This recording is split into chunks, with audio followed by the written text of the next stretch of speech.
한국 MDRT 회원 여러분 안녕하십니까? 제19대 협회장 김인교입니다. 보험, 재정 전문가 MDRT 회원분들의 세일즈 아이디어 공유와 전문성을 더욱 높여드리기 위해 한국 MDRT 협회가 기획한 디지털 교육 콘텐츠 MDRT 스쿨은 한 회 한 회 여러분들의 기대와 관심으로 함께하고 있는데요. 매 회차 MDRT 스쿨 후에 응해주신 설문 내용을 바탕으로 남은 MDRT 스쿨의 컨텐츠를 더욱 알차게 만들기 위해 집행위원회와 PDC2에서 최선을 다하고 있으니 더 많은 관심 보내주시면 감사하겠습니다. 이제 우리나라도 코로나 백신 접종자 수가 1,000명을 넘어가면서 점점 일상으로의 복귀가 다가오고 있습니다. 이에 19기 집행위원회는 회원분들의 교류 니즈를 충족시켜드리기 위해 2021 한국 MDRT 데이를 9월 12일 금요일 홍천 대명 비발디 파크 컨벤션홀에서 오프라인으로 개최하기로 결정을 하였습니다. 회원님들의 건강과 안전을 위해 정부의 사회적 거리두기 및 방역 지침을 철저히 준수하며 준비하고 있사오니 많은 관심과 참여 부탁드립니다. 자, MDRT 회원 여러분들만을 위해 준비한 MDRT 스쿨. 이번 강의는 어떤 이야기들이 기다리고 있을까요? 지금부터 마음껏 즐기시기 바랍니다. 감사합니다. 안녕하세요. MDRT 9회, COT 2회, 한국 MDRT 협회 DBP 박현표입니다.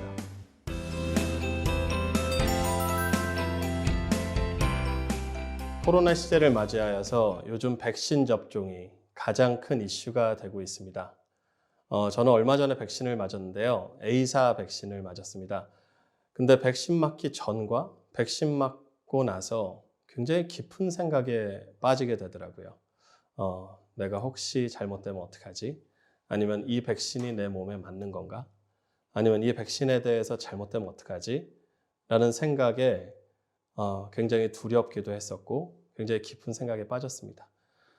그러면서 이 백신의 접종과 이제 종신보험의 가입이 굉장히 비슷한 형태를 갖고 있다고 생각이 됐습니다. 물론 소비자 입장에서 그렇다는 거죠.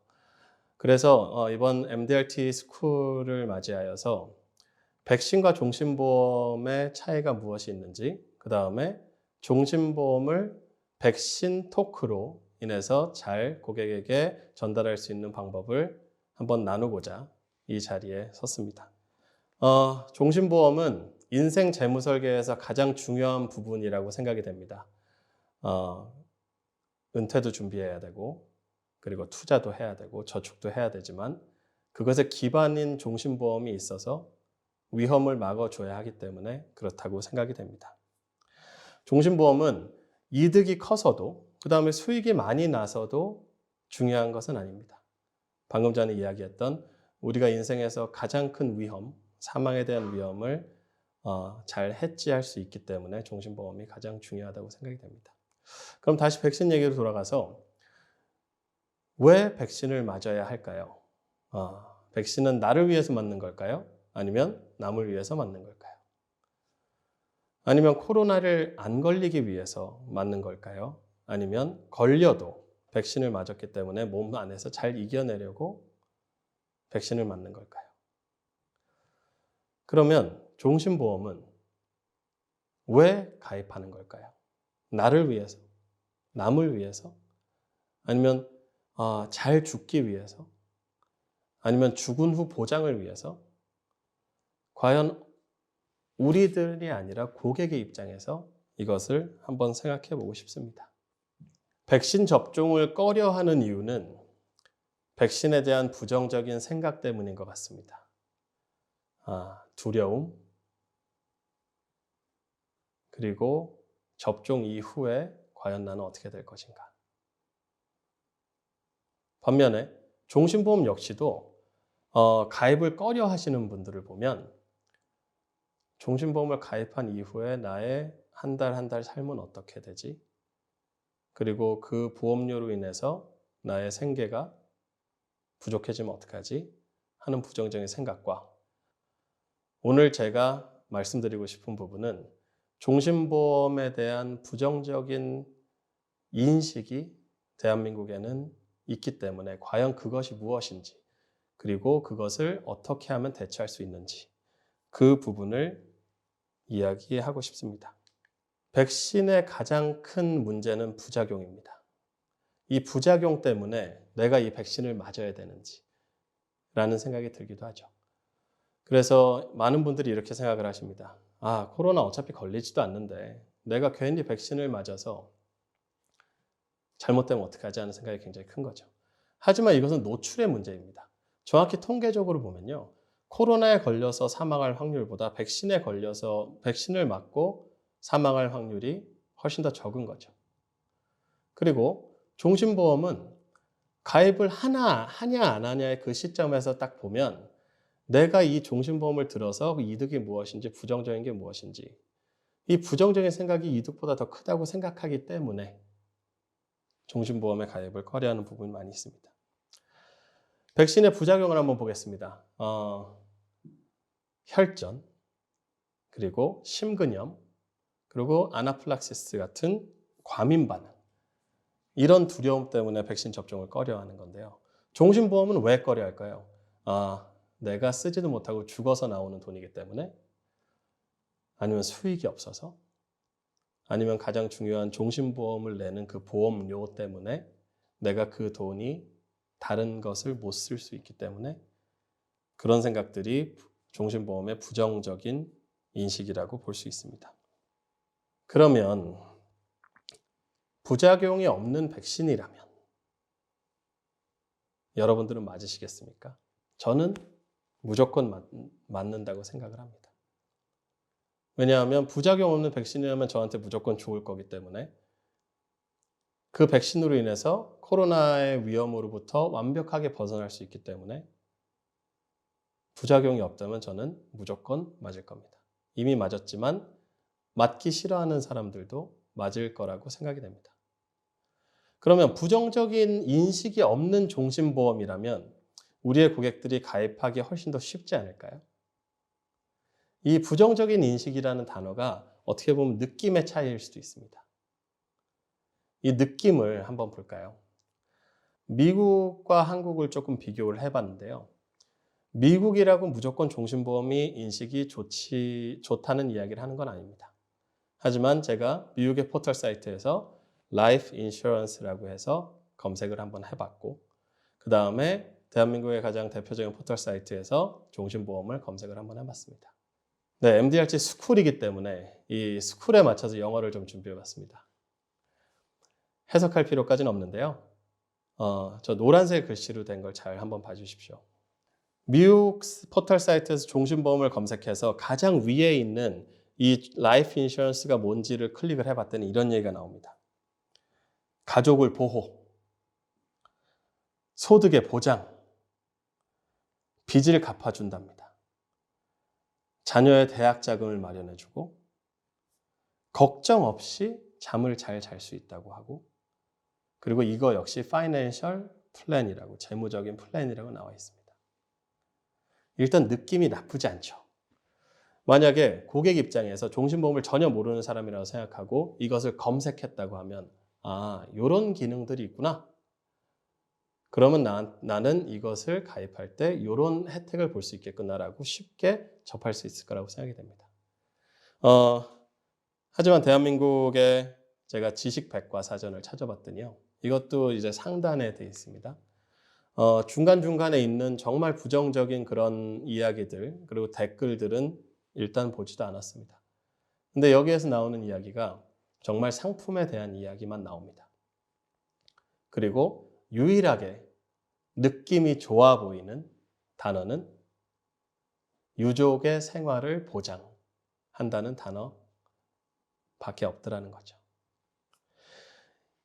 종신보험을 가입하기 위해서 우리에게 이야기를 듣기 전에 검색을 한 고객들의 심정은 어떨까요? 그 느낌이라는 것은 그렇게 저는 좋다고 생각되지 않습니다. 자, 다시 백신 얘기로 잠깐 돌아가겠습니다. 전문가들은 이렇게 얘기합니다. 백신에 부작용이 있음에도 여전히 접종의 이득이 위험을 능가하기 때문에 백신을 맞아야 한다. 그럼 백신을 맞기로 선택한 사람들은 이 이익이 무엇인지를 알기 때문에 맞는 거 아니겠습니까? 국가나 전문가들이 이 백신의 이익이 크다는 이야기를 할 때 이익이 무엇인지를 이야기를 계속 해줍니다. 그러면 제 입장에서 정확히 불이익과 이익을 인지하고 이익이 더 크다는 생각을 한 이후에 저는 위험을 감수하고라도 백신을 맞을 겁니다. 종신보험도 이익이 훨씬 큽니다. 근데 고객은 가만히 저런 검색을 하다 보면 종신보험의 이익이 그렇게 크다고 생각되지 않습니다. 종신보험의 이익이 크고 위험을 능가한다는 것을 우리는 고객에게 인지시켜줘야 되고요. 우리가 MDRT 회원으로서 설계사로서 해야 될 의무라고 생각이 됩니다. 이제 판매자의 입장으로 한번 가서 이야기를 해보겠습니다. 부작용이 없는 백신은 팔립니다. 종신보험의 인식을 우리가 바꿀 수 있다면 종신보험은 팔립니다. MDRT 전임 회장인 가이 베이커는 이렇게 이야기했습니다. 고객 본인이 해결책이 아닌 본인이 직면해 있는 문제가 무엇인지 알았을 때 보험은 팔린다고 이야기를 했습니다. 저는 이 이야기를 들으면서 문제? 우리가 솔루션을 제공하면 팔리는 거 아닌가? 우리가 어떤 상담을 잘하면 팔리는 거 아닌가? 이렇게 생각할 때였습니다. 근데 가이 베이커가 이야기하신 것은 이런 거죠. 고객이 내가 처해져 있는 문제가 무엇인지 알았을 때 팔린다. 그 문제를요, 우리는 알고 있습니다. 그래서 제가 헷갈렸었던 거예요. 우리 설계사들은 그 문제가 무엇인지, 고객이 가지고 있는 위험이 무엇인지 우리는 알지만 고객은 모른다는 거죠. 그리고 그거를 설득하려고 했을 때 고객이 그걸 문제라고 생각 안 하면 우리는 클로징을 할 수 없는 겁니다. 근데 고객이 그 문제를 내가 이런 문제 속에 살고 있구나. 그 위험이 과연 내 거구나 라고 느꼈을 때 우리는 종신보험을 판매할 수 있을 거라 생각됩니다. 제가 4가지 개념을 준비해 왔습니다. 이 안에는 화법도 있고 제가 요즘 사용하는 상담 기법도 있습니다. 여러분께서 상담에 대입해 보시면 좋을 것 같아서 MDRT 스쿨을 맞이해서 이것을 나누고 싶습니다. 첫 번째는 자산의 이전입니다. 여러분은 사후 자산의 이전이라는 말을 들어보신 적이 있으신가요? 종신보험의 사망보험금이 지급된 다음에 그 돈이 쓰이는 것과 똑같은 뜻입니다. 사후 자산의 이전. 고객이 갖고 있는 돈을 사망 이후에 가족들에게 이전한다는 뜻이죠. 근데 저는 이 어감이 사망보험금이 지급되었습니다. 와는 굉장히 다른 것 같습니다.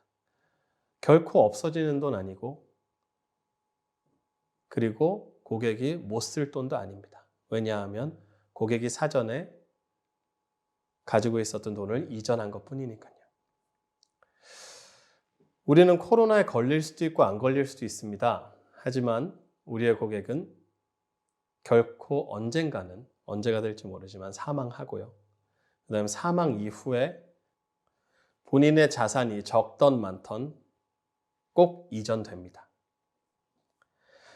제가 이전 강의 때 상속받을 자산이 있는지라는 질문을 고객에게 던지면서 상담을 들어간다고 강의를 한 적이 있습니다.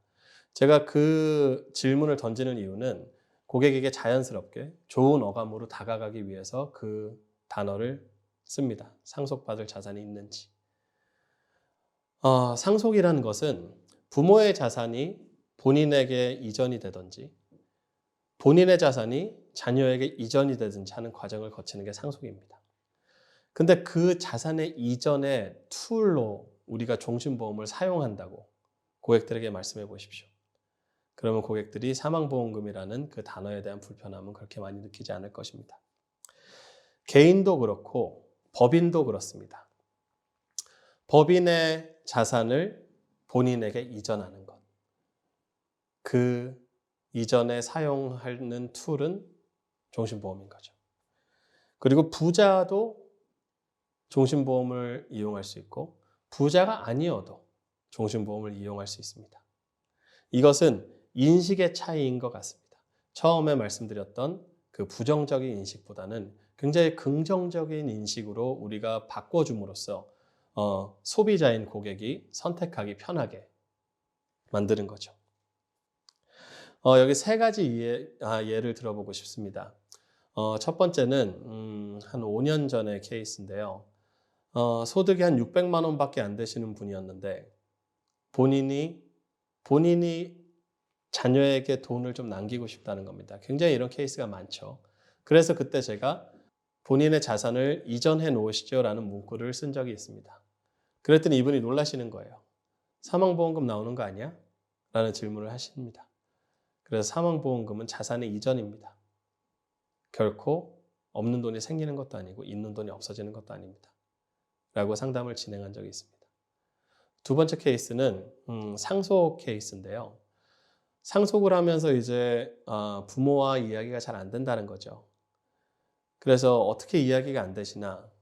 근데 너무 뻔한 이야기입니다. 생각해보면 자식이 부모한테 상속을 먼저 물어보든지 그 이야기를 꺼내는 것 자체가 부모 입장에서는 기분이 나쁠 수도 있고 그 다음에 대화가 더욱더 진전이 안 될 가능성이 굉장히 큽니다. 그래서 제가 이렇게 말씀드렸죠. 제가 개입을 해서 자산의 이전이라는 것을 부모님한테 말씀드리면 어떨까요? 라고 이야기를 한 적이 있습니다. 그래서 부모님과 자녀와 같이 만나서 사망보험금이라는 단어를 최대한 덜 쓰고 사후 자산의 이전이라는 단어를 쓰면서 상담을 한 적이 있습니다. 그래서 그때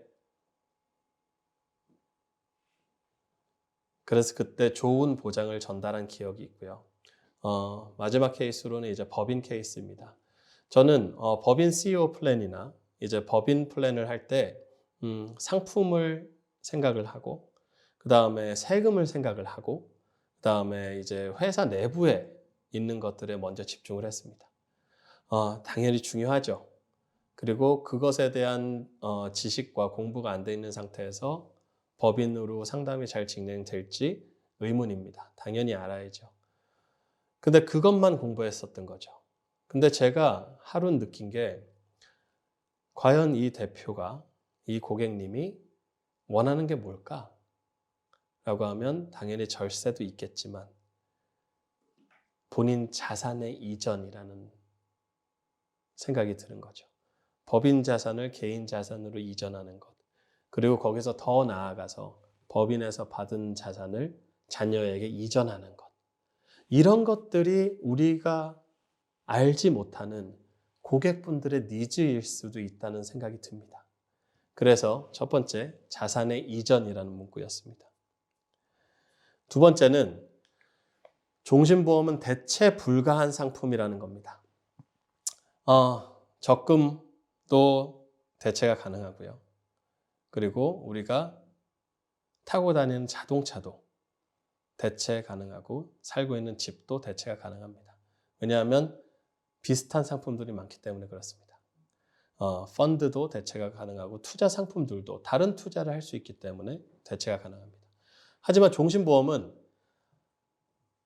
대체가 불가능하다는 생각입니다. 그 이유는 완납도 안 된 상태에서 그리고 수익도 안 난 상태에서 우리가 처음에 가입했을 때 그 최종 목표를 달성하는 상품은 종신보험밖에 없기 때문에 그렇습니다. 그래서 이렇게 재무설계에 가장 필요한 종신보험이기 때문에 위험설계의 베이스를 깔고 있지 않나 하는 생각이 듭니다. 백신. 우리가 대체 불가하기 때문에 조금 느낌이 안 좋고 그 다음에 두려움이 있어도 맞지 않을까요? 종신보험이 대체 불가하다는 것을 우리는 고객들에게 알려야 됩니다. 이것을 알림으로써 고객이 아까 이야기했던 그 종신보험의 이익을 조금이라도 더 안다 하면 고객은 종신보험을 선택할 확률이 훨씬 더 높아질 것이라는 생각이 듭니다. 세 번째는 종신보험이 비싸다고 이야기하시는 고객들이 있으십니다. 정기보험과 비교하실 수도 있고요. 그 다음에 다른 상품과 비교했을 수도 있습니다. 근데 여러분 잘 한번 생각을 해보십시오. 같은 구간, 같은 나라, 같은 시간에 가는 비행기표를 예매했다고 생각해 보십시오. 같은 비행기를 타고 가는데 그 비행기 표 가격이 다 다릅니다. 근데 우리는 소비자이기 때문에 최저가를 원하죠. 근데 최저가가 아무 이유 없이 최저가일까요? 그러면 어떤 비행기 표는 100만 원인데 어떤 비행기 표는 150만 원입니다. 자, 비즈니스 클래스와 그 이코노미 클래스를 이야기하는 것이 아닙니다. 같은 이코노미든 같은 비즈니스든 왜 가격이 다를까요? 자, 클래스가 그 표에 대한 클래스가 다르기 때문에 그렇습니다. 근데 이 클래스가 다른 데는 다 하나하나 기능이 있습니다. 비싼 비행기 표는 1년 동안 환불이 됩니다. 그리고 그 기간은 다를 수 있지만. 그리고 변경 규정도 훨씬 수월합니다. 그리고 그 이외에 환승을 하게 되면 그 환승하는 그 도시에서 더 오랫동안 머물 수 있고 그 기간조차도 다릅니다. 싼 비행기 표는 환불 기간도 적고요. 그 어떤 상품은 환불이 안 되는 비행기 표도 있습니다. 그리고 변경 기간도 굉장히 짧습니다. 자, 제가 8년 전에 결혼을 해서 아이 둘을 낳고 살고 있습니다. 근데 8년 전까지만 해도요. 같은 자리의 비행기 표인데 무조건 싼 게 좋았습니다. 왜냐하면 그때는 저에게 여행을 못 갈 위험이 정말 너무나 작았거든요. 그래서 항상 최저가를 샀었고 그리고 최근에도 솔직히 최저가를 많이 봤는데 2년 전에 어떤 일이 발생을 했냐면요. 제 첫째 아들하고 와이프하고 이제 동남아 여행을 가려고 티켓팅을 해놨습니다. 근데 비행기 타기 직전에 한 3일 전인가요? 갑자기 아들이 열이 나기 시작합니다. 그래서 병원 가봤더니 이제 중이염이라고 하는 거예요. 그래서 이 중이염이 있는데 비행기를 탈 수 있느냐 없느냐? 그래서 저의 선택은 그냥 여행 가지 말자였습니다. 그러면 환불이라도 됐으면 했는데 근데 너무 싼 비행기표를 샀기 때문에 환불이 안 되더라고요. 근데 이렇게 긴박한 상황에서는 다른 비싼 비행기표도 환불이 안 될 수도 있을 수 있다고 생각됩니다. 하지만 이것이 위험입니다. 여행을 못 갈 수 있는 위험. 그럼 그 위험에 대해서 내가 비행기표를 환불하고 그리고 다시 변경을 할 수 있는 그런 혜택을 돈을 주고 사는 거죠. 그렇기 때문에 비행기표가 비싼 겁니다. 자, 종신보험은요. 여러 가지 기능이 있습니다. 최근에는 기능이 너무 좋아져서 생활자금으로 받을 수도 있고 그리고 해지환급금으로도 사용할 수도 있고 그리고 연금으로 전환할 수도 있고 이런 기능들이 저는 있다고 생각이 됩니다. 이런 기능이 있기 때문에 가격이 비싸지는 거고 그리고 종신토록 보장을 하기 때문에 가격이 비싸진 거죠. 그래서 이 비행기표와 혹은 이제 호텔이죠. 호텔 예약도 못 가게 될 일이 없었을 때는 위험이 없었기 때문에 그냥 최저가, 환불 불가 상품으로 예약을 하면 됩니다. 하지만 그 아들이 열이 나는 상황 같은 위험이 안 오라는 법은 없습니다. 그래서 최근에는 비용을 좀 지불하더라도 저는 환불 가능으로 이제 모든 이야기를 하고 있습니다. 왜냐? 저는 그 위험을 느껴봤거든요. 종신보험하고 비교를 해보면 고객은 사망에 대한 위험을 저희처럼 많이 느끼고 살까요? 그냥 남의 일이라고 생각하진 않을까요? 그런 분들에게 이렇게 비행기표 예화를 한번 들어보십시오. 네 번째는 여성 고객에게 전달하는 종신보험입니다. 아직까지도 가장에게 종신보험이 필요하다 라는 인식이 많이 있습니다. 그리고 여성에게 즉 한 가정의 와이프에게는 계약자로 된 보험이 생각보다 많이 없다는 현실입니다. 제가 몇 년 전에 미국 연차총회를 가서 배운 내용을 공유해 드리겠습니다.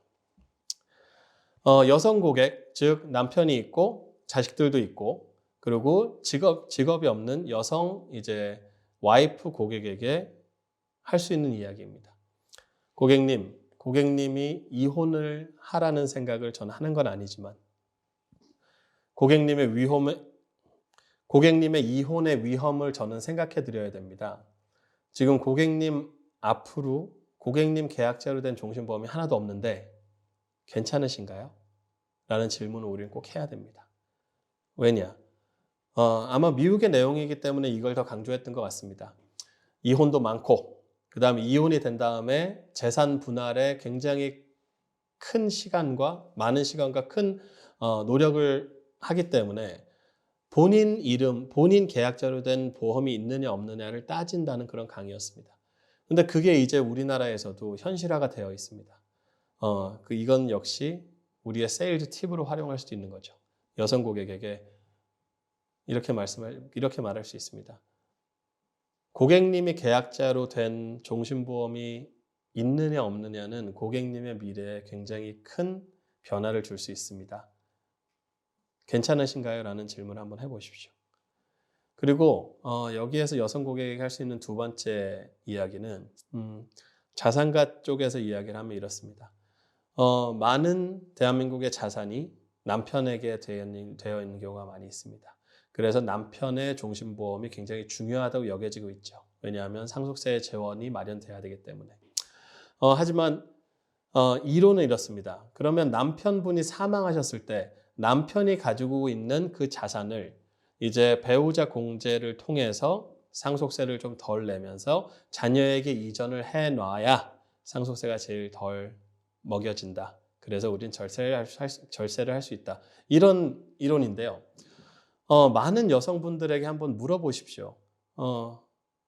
여성 고객님이 상속세를 좀 더 내시더라도 남편이 가지고 있는 자산이 고객님한테 한번 왔다가 자식들한테 가는 게 고객님의 노후에 더 좋지 않을까요? 라고 물어보면 고객님의 대답은 우리가 원하는 것과 다를 수 있습니다.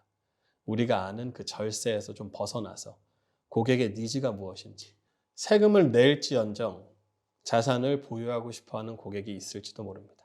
여기까지 4가지를 나눠봤습니다. 이런 화법으로 고객에게 접근한다면 종신보험이 좀 더 예뻐져 보일 수 있고, 그리고 제가 아까 처음에 말한 그 느낌이 좀 더 좋아질 수 있을 거라고 생각이 됩니다. 프로스펙팅이 가장 중요한 것 같습니다. 종신보험 판매를 하고 싶어하는 사람들이 왜 종신보험 판매가 어려운지를 제가 분석을 좀 해봤더니 본인이 원하는 상품 세일스는 하는데 종신보험 판매에 시간을 안 들인다는 겁니다. 자, 제가 신입 때 토니 고든 책을 많이 봤습니다. 토니 고든의 그 포인트 제도 있지 않습니까? 그 포인트 제도를 내가 액티비티를 얼마나 했고, OP를 얼마나 했고, PC를 얼마나 했고, 그리고 몇 건의 이제 그 계약을 했고, 그거를 이제 토대로 일주일을 보내는 건데요. 저는 통틀어서 그걸 했는데 제가 종신보험만 하다 보니까 이런 생각이 드는 겁니다. 과연 일주일에 하루 정도는 진짜 종신보험 세일즈에만 프로스펙팅을 해보면 어떨까? 종신보험 세일즈의 하루를 보내면서 계약이 되던 계약이 안 되던 그 프로스펙팅만 계속 해보면 어떨까? 그러면 종신보험의 판매가 늘지 않을까 하는 생각을 해봤습니다. 그래서 저의 멘티들을 그렇게 시켜봤더니 데이터가 쌓이면서 종신보험의 판매가 늘더라는 거죠. 결국에는 고객들이 종신보험을 싫어해서 아니면 종신보험 판매가 요즘 어려워서 종신보험의 판매가 안 되는 건 아니라고 생각됩니다. 우리가 힘들기 때문에 시간을 투입하지 않는 건지 한번 점검해 볼 필요가 있을 것 같습니다. 제가 이번 MDRT 스쿨에서는 종신보험에서 정말 기능적인 부분과 화법 그런 것만 이야기하고 끝내려고 했습니다. 하지만 과연 사랑 없이 종신보험을 팔 수 있을까요? 가족 없이 종신보험 세일즈를 할 수 있을까요? 남아있는 가족을 생각을 하면 종신보험의 가입이 빨라질 수밖에 없습니다. 제가 사진 찍는 걸 좋아하는데요. 이 사진을 보시면 저희 와이프가 첫째 만삭 때 사진이고 그 다음에 2년 뒤에 같은 공간을 가서 찍은 사진입니다. 그리고 또 4년 뒤에 같은 공간에 가서 또 사진을 찍어봤습니다.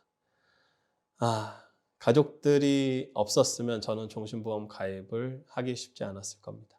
그리고 첫째와 둘째가 태어난 다음에 종신보험을 늘리지 않았을 겁니다. 저는 이 가족들이 있기 때문에 저의 사후가 걱정이 되는 거고 저의 자산을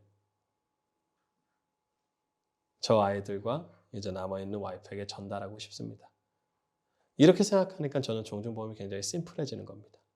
가족과 사랑, 이것으로 종신보험이 해결이 돼야 된다는 거죠. 아까 제가 강의 초반에 백신 접종의 이득이 위험을 능가하면 접종을 맞는 것이 더 유리하다는 말씀을 드렸습니다.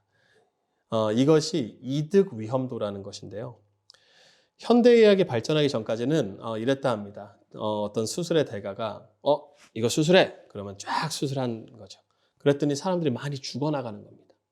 그래서 현대의학이 발전을 하면서 치료를 했을 때 얻는 이득이 치료를 했을 때 얻는 위험보다 크면 안 하는 것이 더 위험하기 때문에 치료를 합니다. 이것이 이득 위험도인데요. 이것을 종신보험에 붙여봤습니다. 종신보험을 가입했을 때 얻는 이득이 종신보험을 가입했을 때 얻는 위험보다, 예를 들어서 보험료가 나간다든지 아니면 기회비용이 있어서 다른 곳에 투자를 못한다든지 이것보다 크면 가입을 안 하는 것이 더 위험하다는 겁니다. 즉 백신에서도 그렇듯이 종신보험은 가입이 더 이득인 게 확실합니다. 그것을 우리는 고객에게 인지를 시켜야 됩니다. 사망 시점이 중요한 것이 아닙니다. 그 시점이 언제가 되든 그 전까지의 삶을 어떻게 살아갈 것인가, 그리고 그 이후에 남아있는 삶이 어떻게 될 것인가, 이것이 이번 연차총회에 나왔던 내용인데요. 고객의 사망 시점, 몇 살에 사망하실지, 나중에 사망하실지, 지금 사망하실지, 어떻게 사망하실까 중요한 것이 아닙니다. 사망하는 그 시점까지의 삶과 그 이후의 삶이 더 중요한 것인데 이 가치를 흐트러뜨리지 않을 수 있는 상품은 종신보험밖에 없습니다. 왜 모든 회사들이 어떤 상품을 팔 때 이 상품이 좋다는 광고를 할까요? 그 광고에는 그 상품에 대한 좋은 점, 이득 이런 것들이 들어있는데 왜 그런 천문학적인 돈을 들여서 광고를 할까요? 그것은 소비자들이 잘 살 수 있게 만드는 과정이라고 생각합니다. 종신보험도 마찬가지입니다. 종신보험에 이렇게 많은 이득, 이점, 이득이 위험을 넘어서는 이런 내용들, 우리는 고객에게 말해줘야 되는, 인지시켜야 되는 의무가 있습니다. 백신하고 비슷합니다. 백신의 위험이 이득보다 적기 때문에 백신을 맞듯이 종신보험을 가입했을 때 힘든 것이 종신보험을 가입했을 때 그 이득보다 적기 때문에 우리는 종신보험의 가입을 권유해야 합니다. 저는 요즘 이 백신의 이야기를 많이 이용하면서 종신보험을 세일즈하고 있습니다. 왜냐? 백신의 부작용 때문에 모든 이들이 백신을 맞기 전후 죽음을 생각해 보기 때문입니다. 이때 죽음을 깊게 생각할 때 우리가 종신보험을 고객에게 잘 어필한다면 우리가 좋은 보장을 전달할 수 있을 거라 생각됩니다. 박현표였습니다. 감사합니다. 안녕하십니까. 저는 MDRT 4년차 회원인 유심규입니다. 작년에 처음 한국 MDRT 협회를 들어와서 멤버십 분과에서 활동을 했었고요. 올해는 PDC2에서 활동을 하고 있습니다. 저희 PDC2에서 촬영하고 있는 MDRT 스쿨의 강연사로 협회 분들께 직접 인사드리게 되어 정말 영광이라고 생각합니다.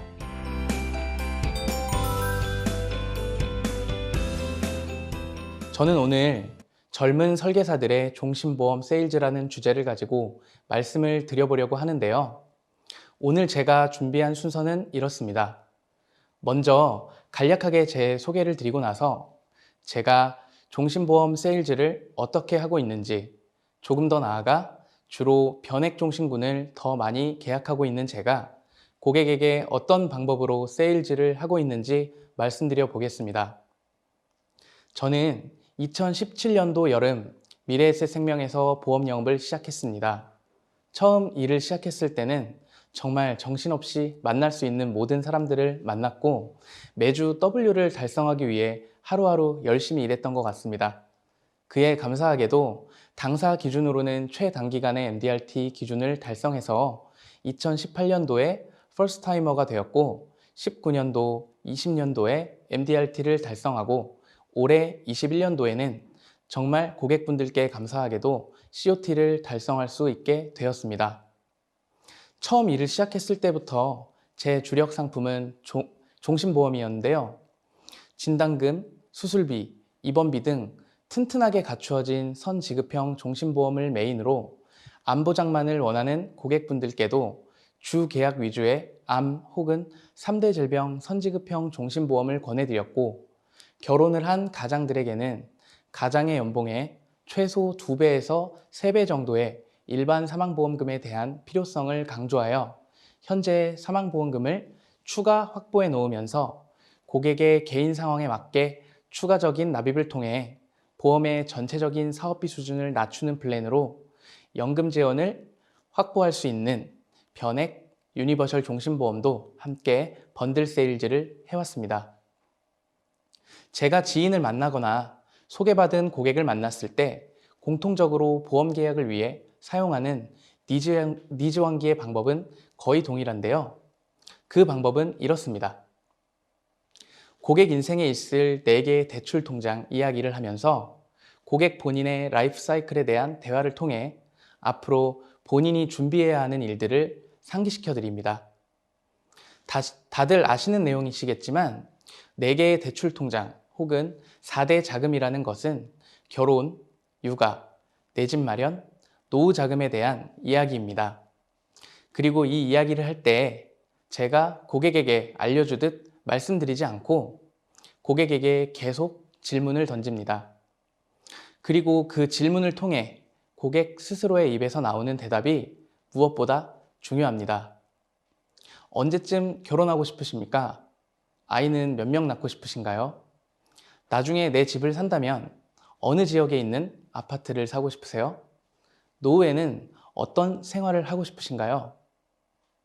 이러한 이야기를 통해 고객 본인의 생각하는 인생을 살기 위해서 어느 정도의 자금이 필요한지, 노후의 여가 생활을 즐기며 남들보다 조금 더 편하게 살기 위해서는 한 달에 얼마가 필요하며 그것을 위해서 어느 정도의 준비를 하셔야 하는 것인지 스스로가 지금까지 깊이 해보지 않았던 생각을 할 수 있도록 만들어 드립니다. 이 고객의 대화에서 나오는 대답은 불편한 진실입니다. 불편하지만 고객들 각자의 인생에 대부분은 있을 수밖에 없는 일이거든요. 그리고 저와 함께 나눈 대화에서 말했던 4가지의 일들이 잘 이루어지려면 딱 한 가지 흔들리지 않고 지켜져야 하는 것이 있는데 그게 어떤 것일까요? 라고 물어봅니다. 고객의 대답 이후에 그것은 고객님께서 건강하게 생활하시며 은퇴하시기 전까지 돈을 벌어야만 하는 경제활동의 지속이라고 알려드립니다. 고객의 니즈 환기가 잘 되어야만 보험 세일즈의 성공 확률이 올라가기에 항상 니즈 환기하는 것을 최우선 과제로 생각했고 니즈 환기가 잘 이루어진 이후에 고객에게 어떤 보험이 좋은 보험인지 알려드리고 고객이 원하는 보험은 어떤 것인지 기존에 가입된 보험이 있다면 그 보험이 어떠한 상태인지 판단할 수 있는 기준을 알려드립니다. 다음에 연결되는 대화로서 고객분들께서 종신보험 가입을 아직 시기가 이르다고 미루려 하시거나 종신이라는 단어 자체를 부정적으로 인식하여 생기는 문제와 생명보험이 손해보험보다 비싸서 고민하는 문제, 죽어서 나오는 돈은 필요 없다 라고 거절하시는 것에 대한 거절 처리가 담긴 내용으로 고객에게 정보 전달을 하고 정보 수집을 합니다. 설명드리자면 이러한 내용입니다. 고객님, 대부분의 사람들이 보험을 통해 준비하는 것은 전체적으로 이 틀을 벗어나지 않습니다. 우리가 아프거나 다쳐서 겪을 수 있는 상황은 통원, 입원, 진단, 수술, 장애, 사망 6가지가 있고 그 원인은 각각 질병과 재해로 나뉩니다. 이것 외에 다른 경우는 없다고 보셔도 무방합니다. 먼저 통원 치료를 볼까요? 크게 다치거나 큰 질병에 걸린 것이 아니라면 그날 병원에 내원하여 치료하는 통원 치료로 끝이 납니다. 물론 이때에도 감기면 감기, 염좌면 염좌라고 환자에 대한 진단이 내려지고요. 이러한 경우 보통 실손의료비 보험으로 처리합니다.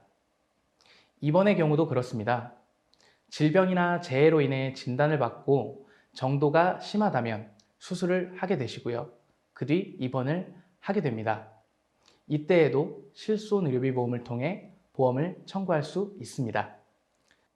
여기서 사태가 더욱 커진다면 질병이나 재해로 인해 수술한 이후에도 신체에 장애가 생길 수 있으며 더 심각한 경우 돌이킬 수 없는 사망에도 이를 수 있습니다.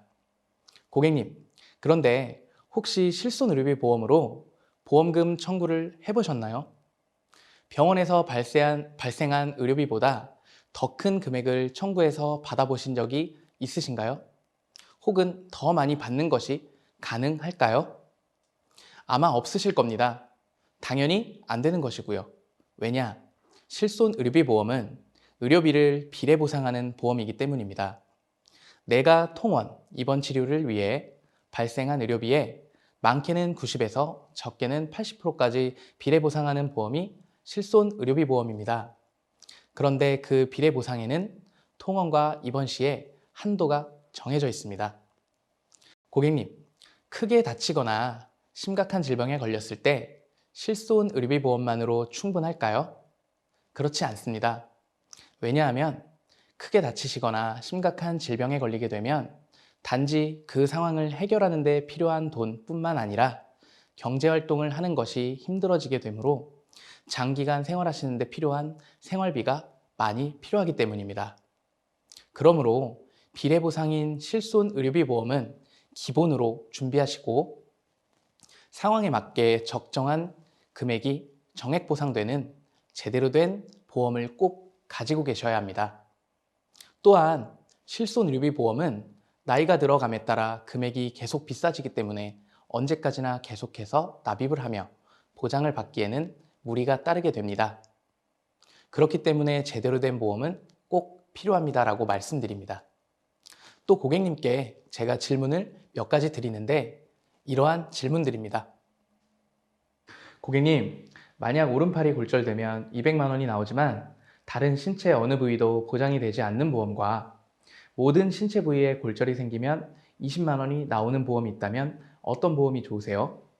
100이면 100, 모든 신체 부위에 골절이 생겼을 때 20만 원이 나오는 보험을 선택합니다. 그럴 때 고객님께 광범위한 보장을 원하시네요 라고 합니다. 또 아프거나 다쳤을 때 보험금이 확률적으로 지급되는 보험과 무조건적으로 지급되는 보험 중 어떤 보험이 좋으십니까? 라고 여쭤보면 무조건 지급되는 보험이 좋다고 합니다. 마지막으로 아프거나 다치는 일이 없이 시간이 흘렀을 때 환급금이 점점 빵원이 되는 보험과 시간이 지날수록 원금 가까이 혹은 그 이상 나오는 보험 중에 어떤 보험이 좋으십니까? 라고 묻습니다. 그럼 대부분 후자를 선택하십니다. 그럼 고객님께 되묻습니다. 그렇다면 광범위하고 무조건적으로 보장되며 낸 돈보다 큰 환급금을 받을 수 있는 보험이 저렴할까요? 라고 묻습니다. 여기서 고객이 잘 모르겠다, 비쌀 것 같다 등등 여러 대답을 하실 수 있는데 그때 이렇게 말씀드립니다. 보험을 어떻게 설계하는지에 따라 다르면서 나이가 어릴수록 더 저렴하기 때문에 조건에 따라 다릅니다 라고 말씀드립니다.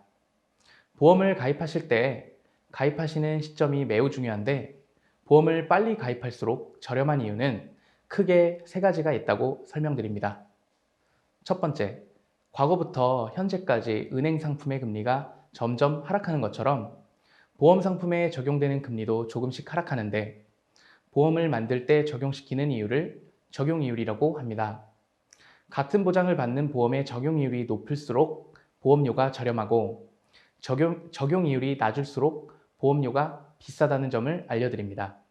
두 번째로는 나이가 들어감에 따라 질병이나 재해에 노출될 확률이 점점 올라가는데 질병의 경우 그 위험률 증가가 상당히 빠르기 때문에 나이 들수록 보험회사가 같은 보장을 해주기 위해 받는 보험료가 증가한다는 점을 알려드립니다.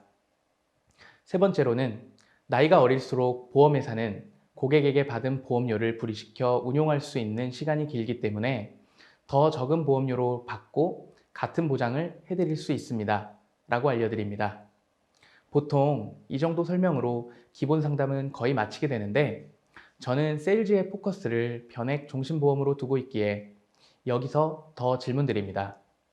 변액보험 세일즈를 늘리고 싶으신 분들께 도움이 되길 바라며 변액보험 세일즈를 위해 제가 고객들에게 말씀드리는 내용 중 몇 가지를 말씀드리자면 이런 것들이 있습니다.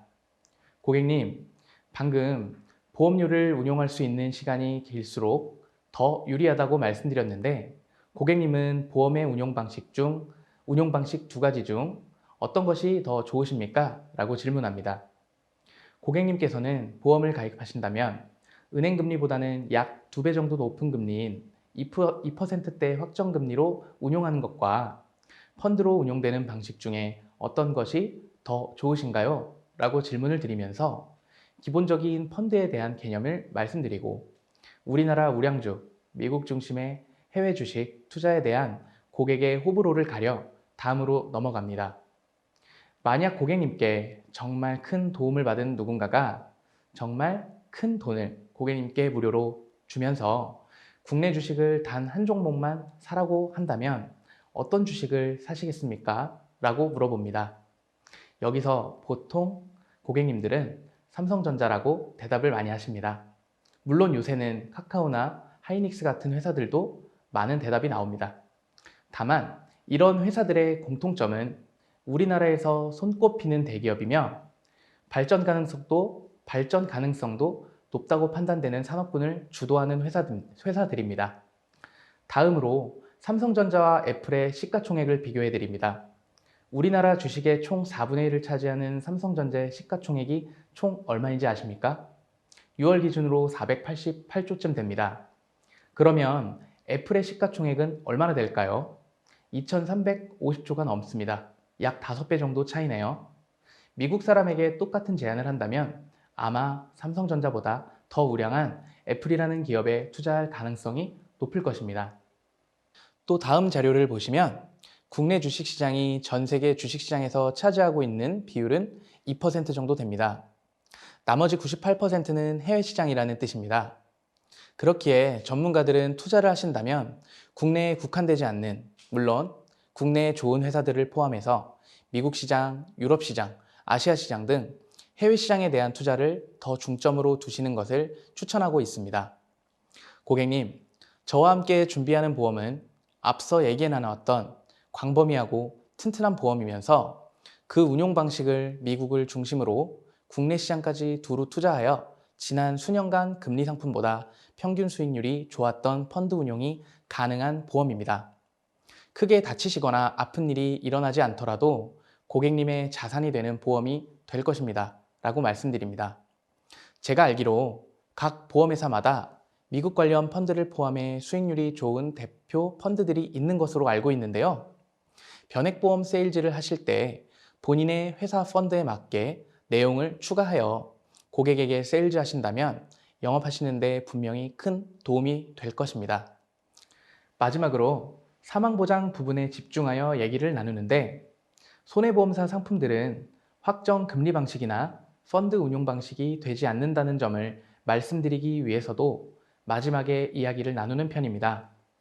보험회사가 다루는 일반 질병, 재해, 상해 사망에 대한 일반적인 설명을 드리면서 각 사망담보의 비교를 해드리고 손해보험사에서 질병사망담보가 크게 가입되지 않으면 그 보험은 빈틈이 있는 보험인 것인데 담보를 크게 넣어서 가입하시면 생명보험사의 종신보험과 가격 차이가 크지 않다는 점을 알려드리고 생명보험처럼 운용되지 않는다는 것도 알려드립니다. 또한 최근 이슈로는 코로나와 같은 감염병으로 인한 사망의 경우 손해보험사의 상해 사망으로는 보험금을 지급받을 수가 없다는 것을 알려드리며 사망 시 어떠한 조건을 따지지 않고 받을 수 있는 담보는 일반 사망보험금밖에 없다는 점을 고객에게 더 강조하여 설명드립니다. 마지막으로 종신보험은 나와 가족을 위한 가장 튼튼한 버팀목이며 안전장치라는 것을 설명드리고 심각한 질병에 걸릴 시 사망하지 않으셔도 선지급 진단보험금을 활용하여 내가 생존하는 데 쓸 수 있는 보험이라는 점, 선택적 연금 전환 기능을 통한 자산으로의 활용 가능성을 말씀드리고 생명보험사의 아주 훌륭한 납입 면제 조건도 늘 강조해 말씀드립니다. 이렇게 저는 고객에게 종신보험을 세일즈하고 있습니다. 20분으로 할당된 시간 안에 최대한 많은 정보와 세일즈 노하우를 담아보려고 노력하였는데요. 강의에 부족한 부분이 있더라도 신입 회원 이쁘게 봐주시고요. 협회원분들의 종신보험 세일즈에 조금이나마 도움 되시길 바라며 이상으로 강연을 마치겠습니다. 들어주셔서 감사합니다. 네, 안녕하세요. MDRT 4년차 회원인 반동준입니다. 먼저 코로나로 많이 힘들어하시는 우리 MDRT 회원님들을 응원하겠습니다.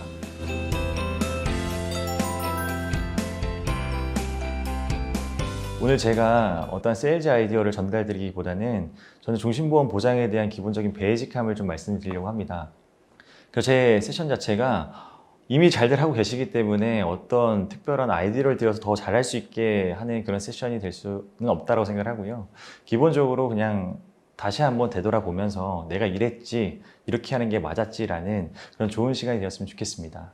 무엇이든 베이직함을 지키는 것이 가장 어렵죠. 똑같은 것을 반복하는 게 가장 어렵기도 하고, 또 저희가 어떤 것을 선택을 하든가 결정을 하든가 어떤 행동을 할 때 보면 저희들의 생각이 들어갈 수밖에 없습니다. 제 생각이 들어가다 보면 계속 끊임없는 why, 왜 이런 게 또 나오다 보니까 답을 구할 수가 없습니다. 그럴수록 그냥 가장 심플해지면 좋다라고 생각을 하고요. 저는 이제 종신보험에 대한 보장을 전달할 때 어떻게 하면 심플하게 전달할 수 있을까라는 고민을 좀 많이 하면서 보장을 전달하고 있습니다. 기본적으로 이제 저희 보장을 전달하는 거에 있어서 가장 중요한 본질이라고 할 수 있죠. 고객들의 재정적인 안정이랑 평화를 좀 지켜내는 게 저희 역할이라고 볼 수 있는데요. 저희들이 이제 종신보험에 대한 보장을 전달하는 것이 가장 핵심적이기 때문에 어떻게 하면 종신보험을 전달을 잘 해서 그 큰 리스크를 우리가 도와줄 수 있을까, 지켜낼 수 있을까를 고민하는 게 가장 중요한 것 같습니다. 그런데 대부분 현실 자체는 고객분들 자체가 저희 보험 설계사들을 굉장히 부담스러워하는 게 일반적입니다. 그럴수록 저희가 어떤 을이 되거나 해서는 안 된다고 생각을 하고요. 그럴수록 더더욱 저희는 당당해져야 된다고 생각을 합니다. 고객분에게 어떤 갑이 되는 것도 아니고 을이 되는 것도 아니고 당당히 어떤 사업의 파트너가 될 수 있는 그런 역할을 지켜내는 것이 가장 중요한 것 같습니다. 그렇게 하기 위해서는 또 어떤 바로잡는 것이 제일 중요하다고 볼 수 있는데 기본적으로 제 생각은 그렇습니다. 보험은 좋은 거거든요. 보험은 좋은 건데 보험 문화가 잘못되어 있는 게 저희 나라의 현실이라고 볼 수 있다고 생각합니다.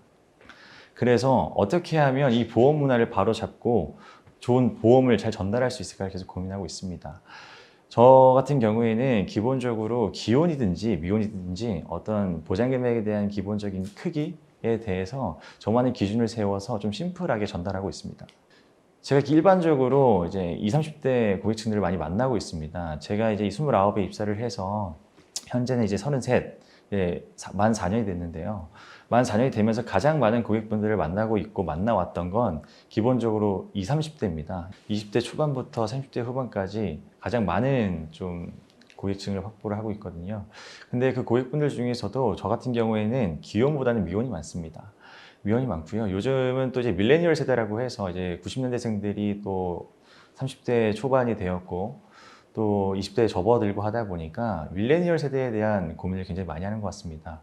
근데 이들의 공통점은 일반적으로 보험 자체를 싫어합니다. 보험을 좋아할 수도 있지만 싫어하는 게 좀 일반적인 부분이 있었고요. 또 사회 초년생이고 얼마 사회 경험이 없다 보니까 상담 경험도 적습니다. 코로나도 코로나지만 일반적으로 이들한테 어떠한 사회생활, 어떠한 공동체 생활에 대해서는 기본적으로 경험이 적다 보니까 홀로 어떻게 보면 혼자 살아가는 것들에 대한 개인적인 측면이 강하다 보니까 혼자 하는 게 좋고 간섭받는 걸 굉장히 싫어합니다. 근데 다시 한번 생각을 해보면 또 이들도 사람이고 감정이 있기 때문에 기본적으로 보험에 대한 니즈는 항상 있습니다. 어떻게 하면 이들한테 컨택하는 게 제일 중요한 거지, 그들에 대한 니드는 기본적으로 있기 때문에 저희가 해야 되는 거는 필요함에 대한 동의를 저희가 구하고 당연히 하는 것인데, 그런 선택을 하는 데 있어서 어떤 걸 선택하느냐의 결정권은 우리 밀레니얼 세대한테 넘겨주는 게 중요한 포인트였던 것 같습니다. 일반적으로 20대에게는 종신보험이 어렵다라는 많은 그런 생각을 하죠. 근데 또 내가 죽어서 나오는 게 싫다, 또 납입여력이 없다라는 게 보통 대부분 대표적인 어떤 거절이라고 볼 수 있는데요. 이것은 20대뿐만이 아니라 30대, 40대, 50대, 60대까지도 다 같은 고민을 합니다. 그럼 이들의 어떠한 갈증이 있을까를 고민해 보면, 앞에서도 말씀을 드렸지만 이들 같은 경우에는 기본적으로 공동체 생활에 대한 경험이 적습니다. 그래서 홀로 생활하는 게 많다 보니까 칭찬에 대한 좀 갈증이 있습니다. 또 어떻게 하면 이분들한테 칭찬을 많이 해주면서 이분들의 자존감이나 이분들의 자신감을 불어 넣어줄 수 있을까, 이런 걸 생각을 하고 있습니다. 기본적으로 종신보험도 당연히 숫자가 더해질 수밖에 없긴 하거든요. 근데 기본적으로 숫자가 더해지는 것보다는 그 앞에 근본적으로 봤을 때는 종신보험에 대한 가치, 보험에 대한 가치가 일반적으로 동의가 되었을 때 숫자가 더해져서 그것이 더욱더 파워풀해진다고 생각을 합니다. 그리고 20, 30대들한테 가장 중요한 포인트는 이미 다 아시겠지만 부모님입니다. 이들이 생활을 해서 지금까지 올 수 있었던 건 어떠한 서포트가 있었고 희생이 있었기 때문에 가능을 했던 것인데, 그 부분에 대한 당연히 부모님에 대한 언급을 저는 가장 많이 하고 있습니다. 모든 연령대가 어려운 게 종신보험이라고 말씀을 드렸거든요. 여기 MDRT 회원분들 같은 경우에는 소득의 증대도 중요하고 하시겠지만 기본적으로 제 생각은 그렇습니다. 더 많이 전달하는 것도 중요하고 어떻게 하면 또 더 많은 고객을 확보하는 게 중요할까를 고민하다 보니까 20, 30대들한테는 납입력도 적고 보험에 대한 니드는 있어도 선뜻 결정하기가 어렵거든요. 그렇다 보니까 저는 입사부터 지금까지도 기본적인 베이스, 저희들의 미래 먹거리라고 할 수도 있죠. 그런 먹거리를 마련하기 위해서 기본적으로 정기보험의 형태, 정기성 특약 형태를 좀 많이 활용하는 편입니다. 그러다 보니까 소득보험료에 어떤 포커스를 두는 게 아니라 어떻게 되면 일단은 보장을 전달하는 것이 가장 중요하다라고 생각을 하고 있고요. 근데 보장을 전달할 때 보험료를 생각을 안 한다고 해서 보장을 줄이진 않습니다. 기본적으로 저만이 세운 기준이 있기 때문에 그 보장성, 그 보장 금액에 대한 부분은 양보를 하지 않고 보험료에 대한 부분은 좀 양보할 수 있는, 그렇게 생활을 하고 있습니다. 종신보험을 심플하게 전달을 해야 된다고 제가 말씀을 드렸기 때문에 저는 이 두 가지 표를 좀 활용을 하거든요. 간단합니다. 왼쪽에 있는 건 아시는 것처럼 주계약형의 어떠한 종신보험이 될 수 있고요. 오른쪽 형태는 정기성 특약형의 이제 정기성 보험의 형태를 띠고 있죠. 왼쪽은 자산 형태라고 볼 수 있고 오른쪽은 비용의 형태라고 볼 수 있습니다. 근데 전달할 때 전 그렇습니다. 지금까지 올 수 있었던 건 당연히 스스로의 노력도 있으셨을 거다. 근데 고객님이 지금까지 왔었을 때를 생각을 다시 한번 되돌아보고 또 다시 한번 생각을 해보면 스스로의 노력만으로 이 자리에 올 수 있었던 건 아닐 겁니다. 분명 저희는 어떠한 결정이나 어떤 선택이나 어떤 행동을 할 때 누군가의 서포트가 있었기 때문에 모든 것이 가능했다고 볼 수 있거든요. 저도 그렇습니다. 근데 지금 이 순간 가장 생각나는 사람이 있다고 한다면 누가 있겠습니까? 라고 여쭤보거든요. 그럼 대부분 기본적으로 본인 스스로 왔다라고는 말은 안 합니다. 기본적으로 저는 이제 부모님, 어머님이 나올 수가 있고 아버님이 나올 수 있고 아니면 그냥 부모님이라는 명칭이 나올 수 있는데, 제가 대부분 생각을 해보면 이제 또 어머니를 가장 많이 언급을 하시더라고요.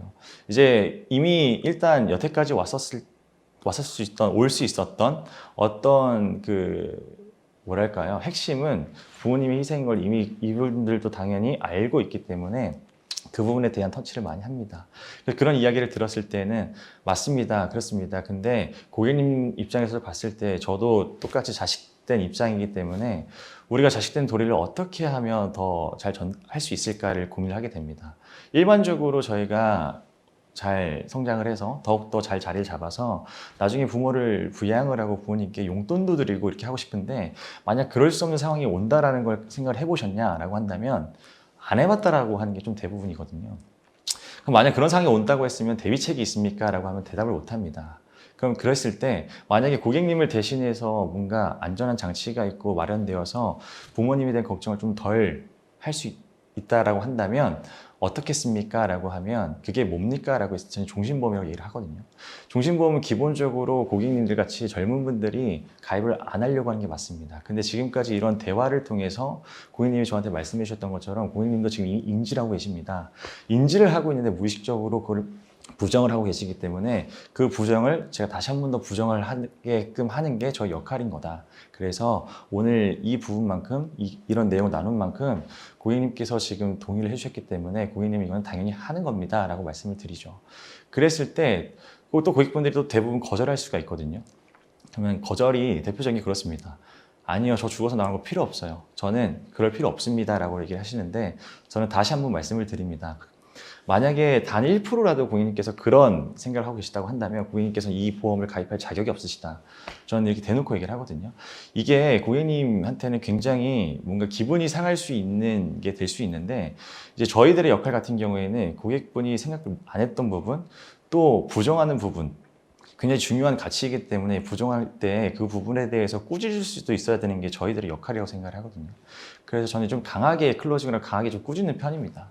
그럼 오히려 이렇게 내용을 들었을 때 아, 기분 나쁘네 이런 표현을 하시기보다는 오히려 침묵을 하게 되세요. 좀 부끄럽게 좀 만들어 드리거든요.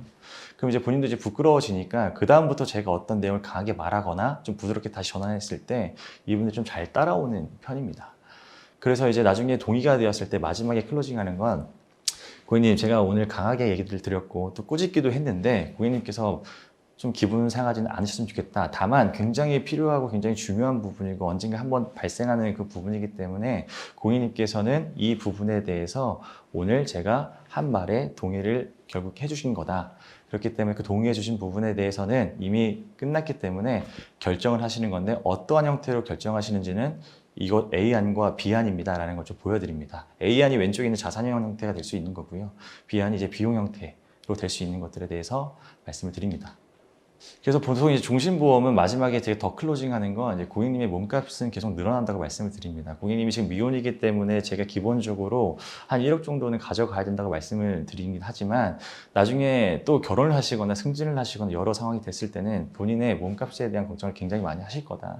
그런 부분에 대해서는 매년 혹은 2년 항상 그 기간 때마다 제가 찾아올 거고 또 찾아뵈면 또 대화를 통해서도 늘려나갈 수 있는 부분이기 때문에 고객님은 저를 가장 가까이 하셔야 된다. 그래서 고객님은 본인에 대한 한계를 두지 말고 계속 자부심을 가지셔라 라고 말씀을 드립니다. 대부분 이렇게 하면 가장 아까 말씀드린 것처럼 내가 죽어나오는 건 필요 없다라고 얘기를 하거든요. 아까 말씀을 드린 것처럼 고객님의 모습이 본인 스스로의 노력만 가능했다고 생각을 하시냐 또 엄마 아빠의 든든한 지원이 있었기 때문에 가능했다는 생각은 안 하시냐라고 또 반문을 하고요. 또 밑에 있는 것처럼 어떤 스스로의 노력만 가능했고 내가 죽어나오는 보험은 필요 없다고 아직도 생각이 드시냐? 그러면 가입하지 마시라. 왜냐하면 자격이 없으시다라고 강하게 꾸짖습니다. 근데 다만 1%라도 부모님에 대한 감사함이 있다면 지금 이 자리에서 이 부분에 대해 서명하는 것을 그냥 머물거리지 마시고 바로 결정 지으십시오라고 하면 일반적으로는 좀 사인하시는 편입니다. 그 두 번째, 이제 가족의 보장을 지금 필요 없다, 저축만이 중요하다라고 하시는 기혼도 있으시거든요. 제가 이제 앞에서 했던 거절 처리 처음 거절 첫 번째 케이스와 이번의 케이스 같은 경우에는 제가 이제 후배 LP님들이랑도 같이 조인업을 다니거든요. 같이 코워크를 갔을 때 이제 대표적으로 맞는 사례입니다. 누구나 자산을 불리기에 관심이 많고 그렇기 때문에 저축하는 게 중요하다고 생각들 하십니다. 하지만 가족이 보장을 진입하겠다고 결정을 했는데 아내분 아니 혹은 남편분께서 이 부분에 대해서 부정을 하시고 다른 쪽으로 생각하신다는 건 과연 잘된 것일까요? 라고 반문을 하고요. 과연 이런 결정이 누구를 위한 결정일까요?를 반문합니다. 그리고 만약에 저축만을 쫓다가 우려하던 일이 발생을 한다면 그 우려하던 일에 대한 책임은 누가 져야 될까요? 고객님입니다. 근데 지금까지도 저축만을 쫓으실 것이냐라고 반문합니다. 그럼 대부분 제가 맞는 기혼자 같은 경우에는 그래도 저축에 대한 얘기를 하거든요. 그러면 이제 저는 뭐라고 말씀드리냐면 고객님은 현재 남편이나 아내분, 이 가족분이 보장을 진입했다고 결정을 한 거에 대해서 다시 돌이키거나 다시 회사를 전환하거나 그런 게 아니라 고마움을 느끼실 줄 알아야 된다. 고마움을 느끼실 줄 모르는 고객님은 지금 굉장히 부끄러워하셔야 된다라고 좀 강하게 또 꾸짖습니다. 그러면 오히려 고객님께서도 이렇게 되면 좀 약간 부끄러워지시면서 좀 침묵을 하게 되시거든요. 그 침묵이 됐을 때는 다시 한번 저축을 하지 말라는 건 아닙니다. 하지만 보장이 선행되어야 저축도 있기 때문에 고객님 제가 말한 대로 보장을 준비를 하시고 저쪽도 계속 이어서 제가 또 같이 준비를 해드리겠습니다 라고 클로징 하는 편입니다. 마지막으로 이제 나중에 여력이 있을 때 가입할게요 라는 게 20대 대부분의 좀 거절인데요. 그럼 맞다고 인정을 하죠. 왜냐하면 저희도 어떻게 보면 여력이 없을 수가 있거든요. 기본적으로 이제 인정하는 부분이 굉장히 중요하기 때문에 납입 여력이 가장 중요하다. 하지만 지금이 없으면 나중도 없다라는 걸 좀 강조를 하고요.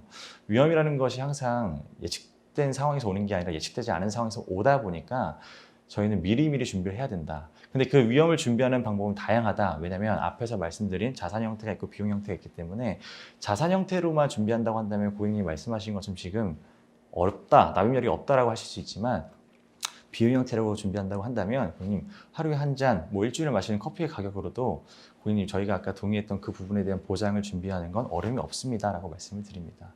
나중에 그 고객님께서 말씀한 여력은 나중에 충분히 생기실 거고 그 충분히 생기시는 것은 1년 뒤, 2년 뒤 그 여력을 가지고 다시 제가 자산으로 만들어드리는 그 형태의 보장으로 제가 전환을 해드리겠습니다라고 클로징을 합니다. 사실 종신보험을 전달하는 건 누구나 어렵거든요. 아무나 전달할 수 있는 것도 아니고요. 그렇기 때문에 아무나 가입할 수 없다고도 생각을 합니다. 종신보험은 아무나 전달해서도 안 되고 아무나한테 그냥 가입을 시켜서도 안 됩니다. 무조건 가족의 고마움을 알게 하는 것이 종신보험이기 때문에 그 종신보험에 대한 고마움, 가입에 대한 고마움을 느끼게 하는 게 저희 역할입니다. 그 종신보험의 베이직함에 또 충실을 했기 때문에 차별성을 받는 이들이 있는데 바로 우리 MDRT 회원님들이라고 생각을 합니다. 그래서 오늘 제가 말씀드린 건 종신보험에 대한 베이직함을 말씀을 드렸는데 이 베이직함을 다시 한번 되돌아보고 또 되새기면서 또 활동하시는 부분에 대해서 다시 한번 재정비하시는 그런 순간이 되었으면 좋겠습니다. 네, 이상입니다. 최고의 보험 금융 전문가 MDRT 여러분, 안녕하세요. PDC2 위원장 김미아입니다. 고객의 행복한 미래를 더 잘 지켜드리기 위해 오늘도 배움을 멈추지 않는 멋진 MDRT 여러분들과 함께한 MDRT 스쿨 어떠셨나요? 우리들의 동료 선후배님들의 노하우와 경험을 함께 공유하는 일은 MDRT만의 좋은 문화이기도 합니다. 그런 의미에서 MDRT 스쿨은 어려운 시기에도 새로운 기회를 미리 준비하기 위해 소중한 시간과 마음을 내어주시는 MDRT 회원 여러분들의 기대와 응원에 힘입어 더욱 좋은 콘텐츠를 위한 진심과 노력을 담아내보겠습니다. 다음 시간에 뵙겠습니다. 모두 건행하세요.